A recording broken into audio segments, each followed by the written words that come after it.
¿Qué tal están? ¿Y si la gran crisis de nuestro tiempo no fuera económica, política ni tecnológica, sino mucho más profunda, la crisis de las ideas con las que Occidente había aprendido a comprenderse a sí mismo? Esta es en buena medida la pregunta que atraviesa la filosofía de Massimo Cassiari, de este pensador italiano. Porque cuando desaparecen los grandes relatos, cuando las antiguas certezas religiosas, políticas y metafísicas dejan de ejercer su autoridad, cuando Europa parece incapaz de decidir qué quiere ser y cuando la política se convierte con frecuencia en administración de problemas inmediatos, aparece una cuestión inquietante. ¿Qué queda cuando una civilización pierde la capacidad de pensar su propio destino? Cassiari no es un filósofo que proporcione respuestas tranquilizadoras. Su pensamiento nace precisamente de la sospecha de que quizá nuestra época necesita menos consuelo y más lucidez. Massimo Cassiari nació en Venecia el 5 de junio de 1944, estudió filosofía en la Universidad de Padua y se doctoró con una tesis doctoral dedicada a la crítica del juicio de Kant. Posteriormente desarrolló una importante trayectoria académica como profesor de estética en la Universidad de Venecia y más tarde como profesor emérito de filosofía en la Universidad Vita Salute San Raffaele de Milán. Su trayectoria, además, no ha sido exclusivamente universitaria. Fue diputado por el Partido Comunista Italiano entre 1976 y 1983 y alcalde de Venecia en dos periodos, primero entre 1993 y el 2000 y después entre 2005 y 2010. Es decir, Cassiari ha vivido una doble experiencia excepcional, la del filósofo que analiza las estructuras profundas de la cultura occidental y la del político obligado a enfrentarse con las decisiones concretas de la vida colectiva, de la vida social. Esta combinación resulta fundamental para comprenderlo. Cassiari no contempla la política desde una cómoda distancia académica, pero tampoco reduce la filosofía a una ideología política. Su pensamiento se sitúa precisamente en la tensión entre ambas dimensiones, y esa tensión es una de las claves de su obra. En sus primeros trabajos estuvo muy vinculado al marxismo y a la tradición del pensamiento crítico italiano, pero progresivamente se alejó de las formas tradicionales de la dialéctica marxista y hegeliana. Su investigación se orientó hacia Nietzsche, Wittgenstein, Heidegger, Kafka, la cultura vienesa, la metafísica, la teología y las raíces espirituales de Occidente.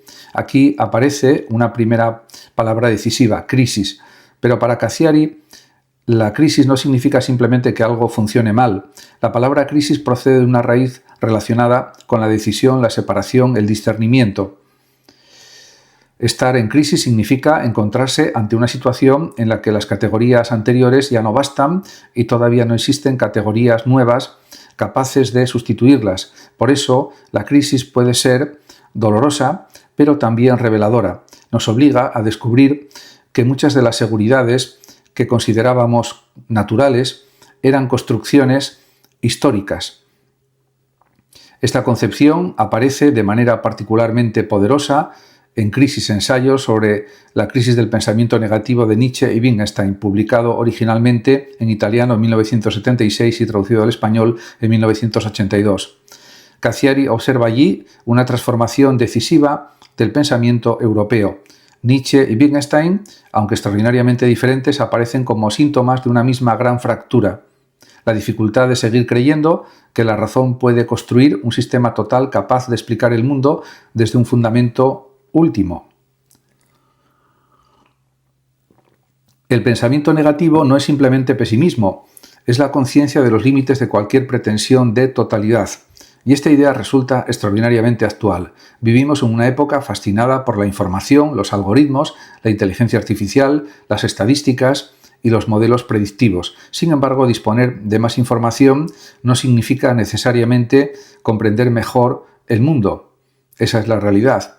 Podemos conocer millones de datos y al mismo tiempo carecer de una respuesta convincente a preguntas elementales. ¿Para qué vivimos? ¿Qué sociedad queremos? ¿Qué significa ser libre? ¿Qué debemos considerar justo? ¿Qué futuro merece ser construido? Cassiari nos ayuda a distinguir entre conocimiento técnico y sabiduría. Una civilización puede ser extraordinariamente poderosa desde el punto de vista tecnológico y, sin embargo, encontrarse intelectualmente desorientada. Esta es una de las grandes paradojas de nuestro presente. La modernidad prometió progreso, dominio racional de la naturaleza, emancipación y crecimiento, pero el siglo XX mostró que la razón instrumental también podía ponerse al servicio de la destrucción masiva, de la burocracia, de la guerra y de sistemas totalitarios. De ahí que Cassiari se interese tanto por Nietzsche y Heidegger, no para repetirlos, sino para comprender cómo se desmorona la confianza ingenua en el progreso histórico. La historia no conduce necesariamente hacia un mundo mejor. El futuro no está garantizado. Y una de las ilusiones más peligrosas consiste precisamente en imaginar que el desarrollo económico, científico o tecnológico producirá automáticamente progreso ético o moral. Para Cassiari, la filosofía comienza cuando dejamos de confundir desarrollo con sentido. Esta cuestión conduce directamente a su reflexión sobre Europa. Cassiari ha dedicado una parte fundamental de su obra a preguntarse qué es Europa y por qué Europa parece estar condenada a vivir en una permanente tensión entre unidad y fragmentación. Su Geofilosofía de Europa, publicada en 1994, estudia Europa no simplemente como un espacio geográfico, sino como una forma histórica y espiritual caracterizada por la multiplicidad, la tensión y el conflicto. En español existe Geofilosofía de Europa, traducida por Diego Sánchez Meca y publicada por Alderaván. Para Cassiari, Europa no posee una identidad simple. Europa es más bien un archipiélago. Esta metáfora es extraordinariamente fecunda. Un archipiélago está formado por islas separadas y al mismo tiempo vinculadas por un mismo mar. Ninguna isla desaparece para formar una totalidad homogénea. La unidad europea no debería significar uniformidad. Europa es Grecia y Roma, Jerusalén y Atenas, cristianismo y paganismo, racionalismo e irracionalismo, universalismo y particularismo, Estado nacional y vocación cosmopolita, etc. Su riqueza procede precisamente de esa tensión. Por eso, la identidad europea no puede reducirse a una bandera, una moneda o unas instituciones administrativas. Si Europa quiere sobrevivir como proyecto político, necesita recuperar una conciencia histórica y espiritual de sí misma. En una entrevista publicada por El País, Cassiari afirmó que había trabajado durante décadas sobre la idea de Europa y sostuvo que la Europa del euro había constituido un fracaso cultural y político, aunque continuaba defendiendo la necesidad de un espacio político europeo de carácter federal. Esta afirmación resulta especialmente significativa para comprender su posición. Cassiari no es simplemente un crítico de Europa, es crítico de una determinada forma de construir Europa. Una Europa reducida a economía, moneda, mercados y procedimientos administrativos corre el riesgo de olvidar aquello que debería justificar políticamente su existencia. La pregunta no es únicamente cómo hacer funcionar Europa, sino para qué queremos Europa. Y esta pregunta nos conduce al corazón de la crisis contemporánea. Una sociedad puede tener instituciones, leyes, mercados y tecnologías, pero si carece de una idea de finalidad colectiva, corre el peligro de convertirse en una maquinaria que funciona sin saber hacia dónde se dirige. Cassiari se distancia aquí tanto del nacionalismo simplificador como de un cosmopolitismo abstracto. El problema europeo consiste en encontrar una forma política capaz de conservar la pluralidad sin caer en la fragmentación.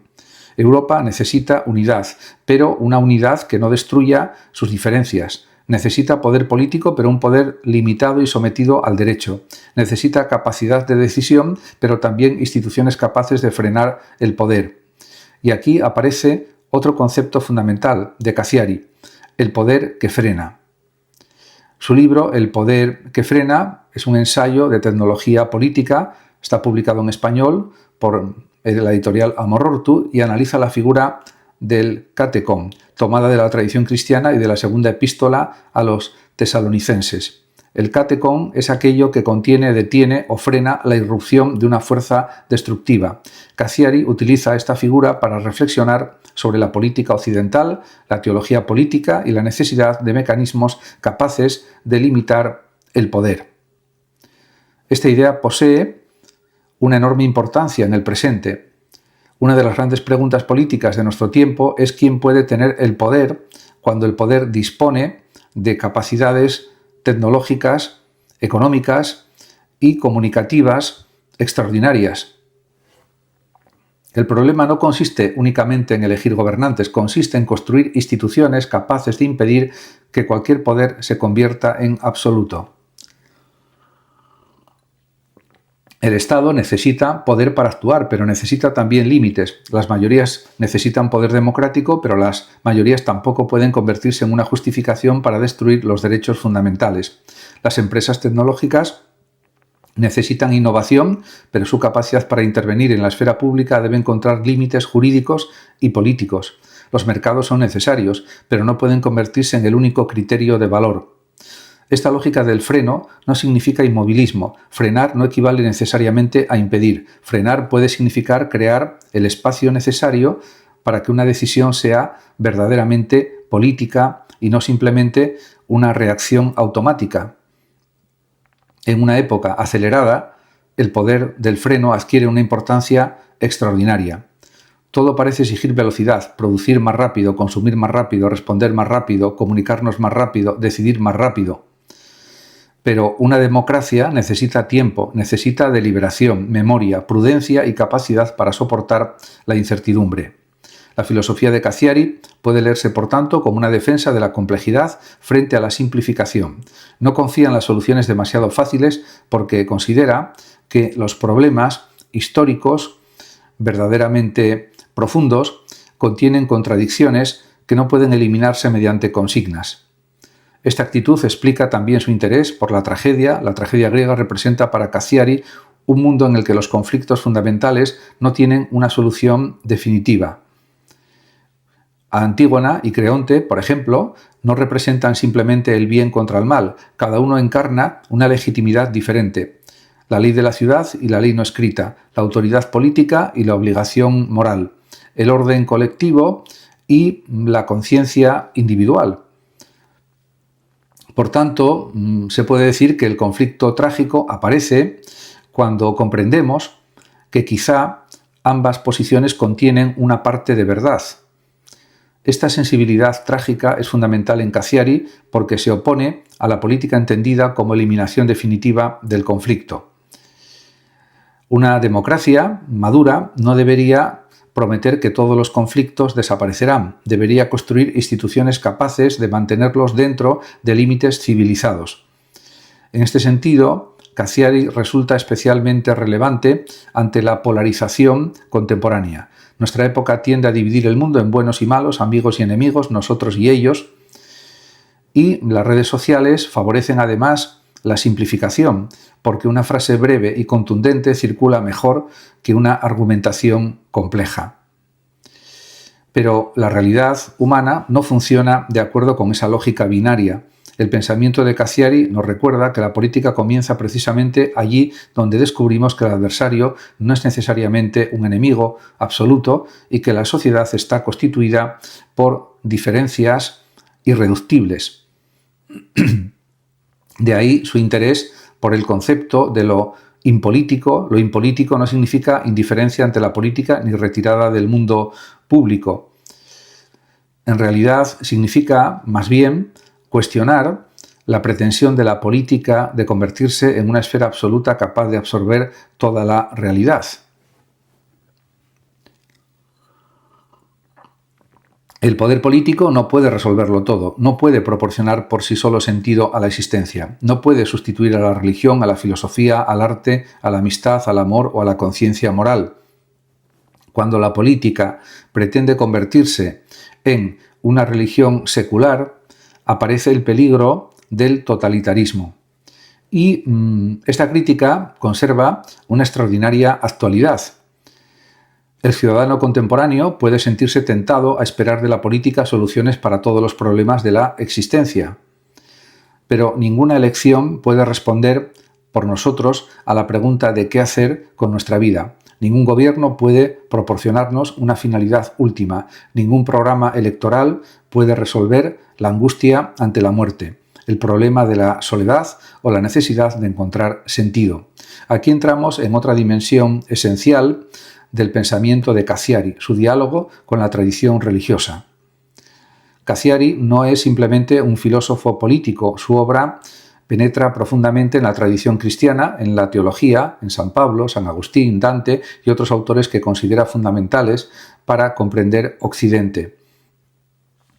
Su interés por la religión no debe interpretarse únicamente como adhesión confesional, sino como reconocimiento de que Europa no puede comprenderse a sí misma ignorando sus raíces teológicas, sus raíces cristianas, sería más claro decir. Una civilización puede secularizarse, pero las categorías que utiliza pueden conservar una genealogía religiosa. Conceptos como redención, salvación, culpa, esperanza, mesianismo, comunidad o fin de la historia tienen profundas raíces teológicas.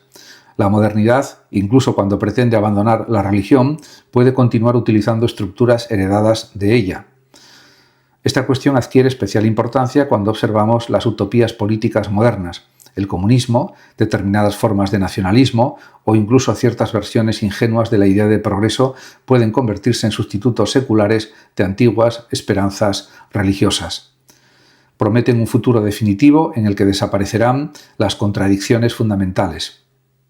Cassiari sospecha de esas promesas porque sabe que la historia humana no se deja encerrar fácilmente en una fórmula final. Por eso, su pensamiento está atravesado por una especie de esperanza sin ingenuidad. No se trata de renunciar a la esperanza, sino de liberarla de la ilusión de que conocemos de antemano el final de la historia. Y esta es quizá una de las enseñanzas más profundas de Cassiari para nuestro tiempo. Debemos aprender a vivir sin garantías absolutas. De eso se trata en el fondo. La crisis contemporánea puede contemplarse entonces desde varios niveles. Existe una crisis económica, pero también una crisis política, existe una crisis institucional, pero también una crisis cultural, existe una crisis de Europa, pero también una crisis de la idea misma de Occidente. Y por debajo de todas ellas aparece una crisis antropológica. ¿Qué tipo de ser humano está produciendo nuestra civilización en la actualidad? Un individuo hiperconectado, pero frecuentemente solo, informado, pero no necesariamente sabio, libre para consumir, pero sometido a enormes mecanismos económicos y tecnológicos, capaz de comunicarse instantáneamente con cualquier parte del planeta y, sin embargo, muchas veces incapaz de conversar profundamente con quien tiene al lado. Cassiari no ofrece una receta para solucionar esta situación. Su mérito está en algo más difícil, obligarnos a pensarla también, esta situación, sin simplificaciones. Por eso, sus referencias a Nietzsche, Heidegger, Wittgenstein, Kafka, Dante, San Pablo, Platón o la tradición trágica no son erudición decorativa, son instrumentos para comprender la condición espiritual de Occidente. Su filosofía nos dice, en definitiva, que una sociedad entra en crisis cuando sus instituciones continúan funcionando, pero las ideas que les daban sentido comienzan a agotarse. Y quizá esta sea la razón por la que su pensamiento resulta tan actual. Nuestra época posee enormes capacidades técnicas y tecnológicas, pero no siempre posee una visión equivalente de lo que debería hacer con ellas. Podemos transformar la naturaleza, pero no sabemos siempre qué relación queremos mantener con ella. Podemos prolongar determinadas capacidades humanas mediante la tecnología, pero seguimos sin responder qué significa vivir una vida buena. Podemos crear sistemas políticos complejos, pero seguimos enfrentándonos al viejo problema del poder. Podemos construir una Europa económicamente integrada, pero todavía discutimos qué significa ser europeos. Podemos comunicarnos con millones de personas, pero la soledad continúa siendo una experiencia fundamental. En este sentido, Cassiari nos invita a recuperar una filosofía capaz de soportar la contradicción. No una filosofía que cierre las preguntas, sino una filosofía que sepa formularlas con mayor profundidad. Su pensamiento puede resultar difícil porque no pretende convertir la realidad en un esquema cómodo, pero precisamente por eso tiene valor. Frente a la aceleración, propone demora. Frente a la simplificación, complejidad. Frente al poder absoluto, freno. Frente a las utopías cerradas, conciencia de la tragedia. Frente a una Europa reducida a economía, memoria histórica y proyecto político. Frente a la pretensión de dominar completamente el futuro, reconocimiento de la incertidumbre. Muchas gracias a todos por su atención y hasta mi próximo vídeo. El que lo desee puede compartir este vídeo, darle like o suscribirse a mi canal de YouTube, que ya dispone de más de 14.000 vídeos. Muchas gracias a todos. Hasta mi próximo vídeo. Hasta siempre.